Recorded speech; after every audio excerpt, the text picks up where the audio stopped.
समर्थ सदगुरुदेव श्री रामलाल जी सियाग। दादा गुरुदेव ओम श्री गंगाय नाथाय नमः। गुरु सियाग सिद्ध योग, ऑटोमेटिक योग, आध्यात्मिक मार्ग।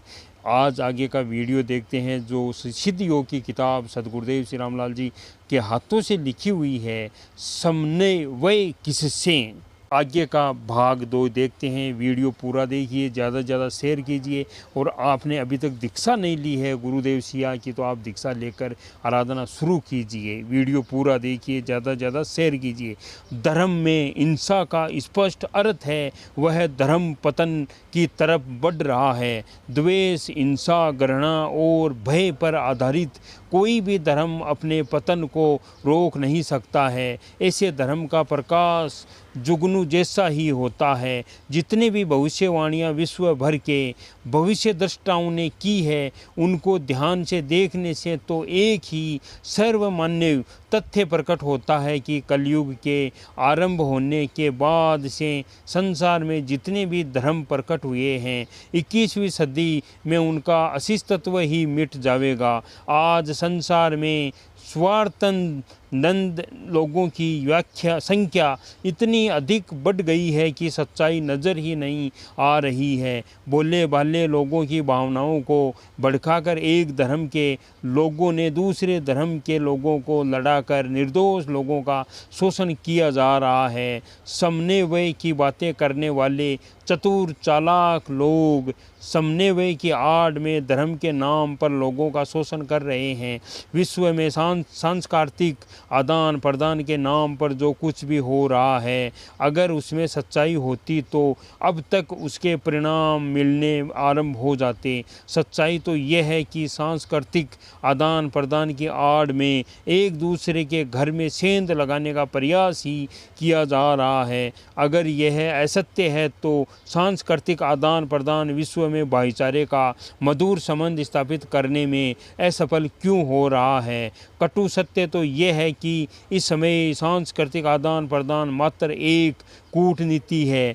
मैं तो मानव मात्र में जो एक ही शाश्वत अविभाज्य सत्ता कार्य कर रही है उसी की प्रत्यक्षानुभूति एवं साक्षात्कार करवाने के लिए विश्व में निकला हूँ। आज विश्व में जितने भी धर्म जिस स्वरूप में चल रहे हैं मैं उस संकीर्ण दायरे में कैद होने को तैयार नहीं हूँ। मेरे मिशन का दार्शनिक ग्रंथ मनुष्य शरीर है, मैं मात्र इसी ग्रंथ को पढ़ाता हूँ। अतः जब तक यह ग्रंथ संसार में रहेगा तब तक मेरा मिशन चलता ही रहेगा। मैं रहने न रहने से इस मिशन पर कोई प्रभाव नहीं पड़ेगा, क्योंकि आज भी मैं हजारों शिष्यों को चेतन कर चुका हूँ। यह शक्ति उनमें जो सबसे उपयुक्त होगा उसके माध्यम से अपना कार्य सुचारू ढंग से निरंतर चालू रखेगी। यह एक ऐसी शक्ति सिद्ध नाथ योगियों ने प्रकट कर दी है जिसे विश्व की कोई भी शक्ति नहीं रोक सकेगी, क्योंकि इसका उपयोग मात्र सर्जन में ही हो सकता है, विध्वंस में नहीं। इसलिए मैं बिना किसी प्रकार के झिझक के हर धर्म और हर जाति के लोगों को दीक्षा दे रहा हूँ। एक एक व्यक्ति को दीक्षा देने से विश्व स्तर पर इस ज्ञान का प्रयास असंभव है। अतः मैं सामूहिक रूप से दीक्षा देता हूँ। जिस ज्ञान से हित अहित दोनों हो सकते हैं उसकी दीक्षा सोच समझ कर देनी पड़ती है। मैं जितना अधिक इस ज्ञान को बांटता हूँ उतनी ही अधिक सामर्थ्य प्राप्त करता हूँ।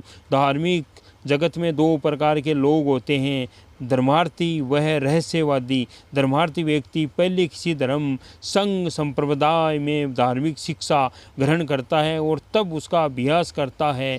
वह स्वयं के अनुभवों को अपने विश्वास का आधार नहीं बनाता है, परंतु रहस्यवादी साधक सत्य का अन्वेषण आरंभ करता है। पहले उसकी प्रत्यक्षानुभूति करता है, फिर अपने मत को सूत्रबद्ध करता है। धर्म संघ दूसरों के अनुभवों को अपनाता है, परंतु रहस्यवादी का अनुभव अपना ही होता है। धर्म संघ बाहर से भीतर की ओर जाने का प्रयास करता है, जबकि रहस्यवादी भीतर से बाहर आता है।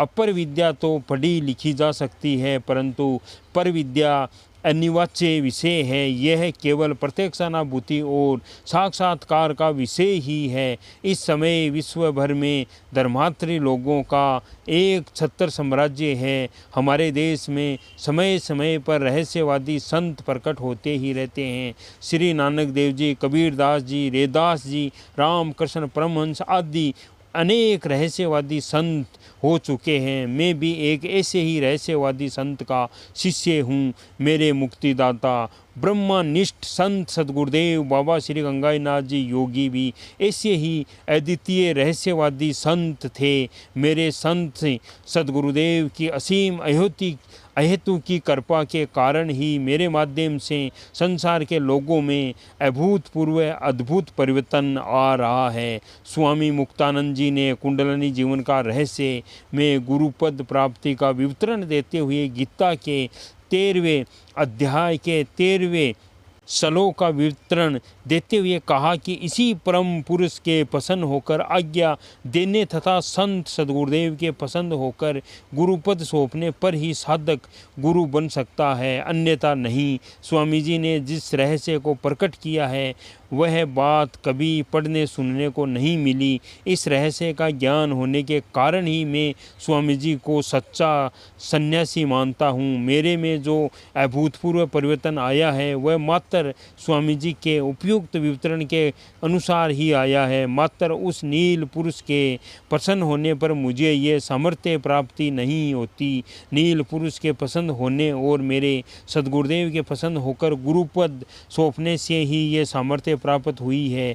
मैं मेरे सद्गुरुदेव के आदेशानुसार सनातन धर्म का संदेश समर्पूर्ण विश्व के सकारात्मक लोगों तक पहुंचाने निकला हूं। मैं मानव मात्र को योग का प्रसाद बांटने संसार में निकला हूं। योग दर्शन और दर्शनों की तरह किसी प्रकार का खंडन मंडन नहीं करता। यह तो मनुष्य शरीर की रचना की सच्चाई पर आधारित दिव्य ज्ञान है।